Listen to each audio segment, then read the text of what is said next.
Welcome back. Now we've got Chief Dan Ulasi here with us to give us his perspective on things. Thank you for coming on this morning. My pleasure. Well, let me ask, last time out, we knew you as a member, a former chairman of PDP in Anambra State until last week. Are you still a member? I resigned about a week ago. From the PDP? From the PDP. And I have no intention of joining any other party.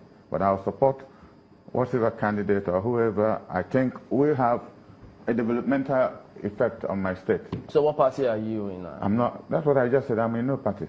No party? But I'm just supporting the governor of Anambra State because of his antecedents and what he's doing for our You're people. supporting the current governor? Oh yes, I'm supporting the current governor. But you heard that the PDP just left here. He says, well, contrary to what a lot of people believe that is going on, is just in the media, and there's really nothing on ground, no continuity to show for it.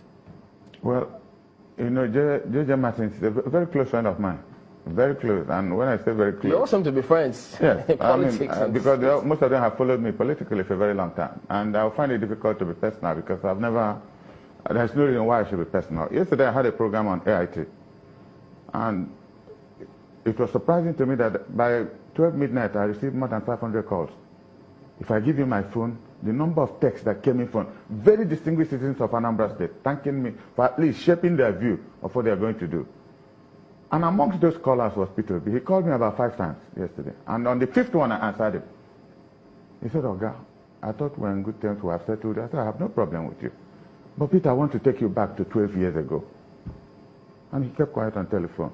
I said, 12 years ago, you won a mandate in Anambra State, and it was stolen from you. And then I was chairman of PDP. We had a disagreement in government with Ngige, who was then governor. And I said, no. I had a press conference to say that you won the election. When I did that, Peter B, had I met you all my life? He said, no, sir. Only yesterday. I said, people think in this country, before you do anything, there must be something going behind the wheels. I never met you. Late Jacob Mwokolo had to take you to come to my house. And I said, is this the Peter B? I never met you. I don't want to say all that has happened. But 4 years ago, most importantly, you brought out a young man. I don't want to say how that young man, who is now governor of Anambra, came out. It wasn't Peter who brought him out. It was Victor Man who brought him out, not Peter. But the governor supported him? Oh yeah, he had no alternative because he wanted an Obaze. I don't know what his business is with the Obazes. He wanted him at that time? At that time, yes. That was his prime choice. And later he gave the Anambra North people an opportunity to bring out a candidate. They brought out a candidate whom he didn't like because of his religious inclination. I don't want to go, because Peter has split Anambra State. Unfortunately, that person wasn't the kind of candidate we would like to. But 4 years ago, most importantly, people should have asked him. 4 years ago, this was a man, a chartered accountant, rose to the rank of executive director of a bank, and Peter took him all around Anambra State to be the best presentation anybody could have.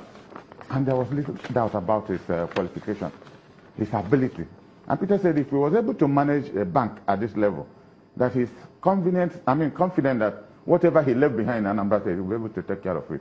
One would have expected, and I was asking him this yesterday, if if Willie Obiano had not done well, why didn't you press conference, national press conference, tell Anambra people what this young man has done that has made you change your mind just after 4 years? He hasn't done it up till date? Well, to the best of my knowledge, he hasn't done it. Well, when you say that he has split Anambra State, there are those who would religiously. Oh, you know, okay. We used to be a homogeneous Christian state. Now you talk about whether you're a Catholic or you're an Anglican or you're a Pentecostal. That is where we are degenerating now, and it's unfortunate. And he studied that politics. But most importantly, I asked him yesterday, or rather I told him yesterday, that the time Ojukwu said he will not go for the second term, Ojukwu refused this time to be going for a second term. A day after he went to Oka, Ojukwu went to Oka and raised, now senior advocate Emeka Etiaba, raised his hand up as the candidate for ABGA. Peter went, if I say he was crazy, it would be an understatement.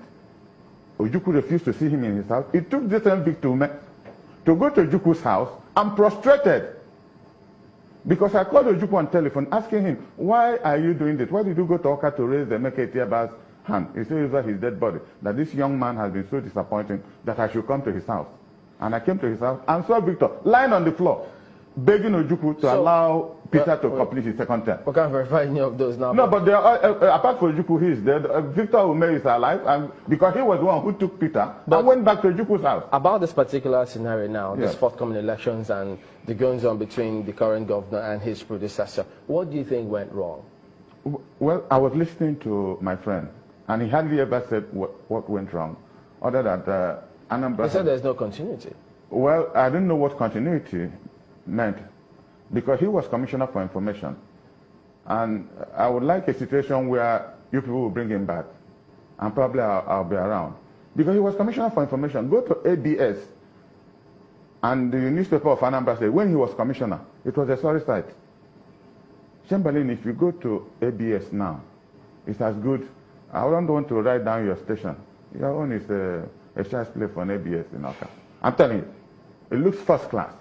But he was there running around, because it's the concept of continuity. The concept of continuity. Oka was a glorified local government for 8 years. P2B was governor. If you're passing through Oka now, over flyovers, you wouldn't know when you pass Oka.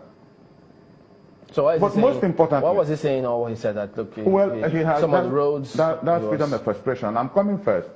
You see, the governor, when he launched his mission statement and vision, he had 4 cardinal principles. One is agriculture, industrialization, trade and commerce, and then oil and gas. But he showed some enablers. You know, by the time Peter was governor, what was rife in Anambra State was kidnapping, armed robbery. All our big shots, nobody came home.